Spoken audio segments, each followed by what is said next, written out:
Pag-usapan natin ang 6 things you need to know and accomplish to get what you want pagdating sa personal finance. Una is know where you are now. Halimbawa, i-check natin magkano ba yung mga asset natin and mga utang natin. I-check natin yung net worth natin. And then pangalawa, know why you are where you are now.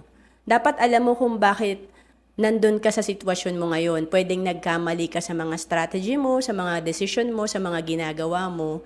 And kailangan aware tayo para makorek natin.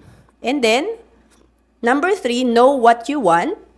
Kailangan alam mo yung mga goal mo para matutuloy-tuloy mo itong makorek at magawa mo ng ma-upgrade ang iyong personal finance.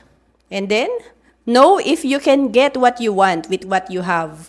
Baka naman target natin makapag-retire after 5 years na may 5 million pero 1,000 per month lang ang iniipon natin ngayon or hindi pa natin nagagawa ng tuloy-tuloy.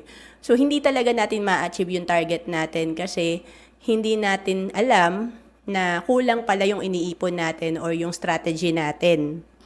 And then, panglima, know how to get what you want. Alamin natin yung mga right strategy and get it done.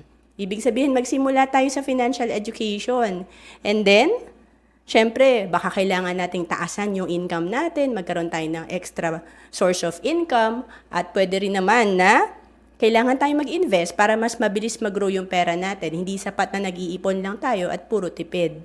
And then, pang-anim, know what it takes to get what you want. Baka naman kailangan natin talagang i-maximize yung spare time natin.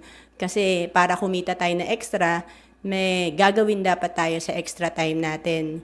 And, of course, kailangan mag-aral tayo kasi magiging right yung decision natin and action kung tama yung information natin.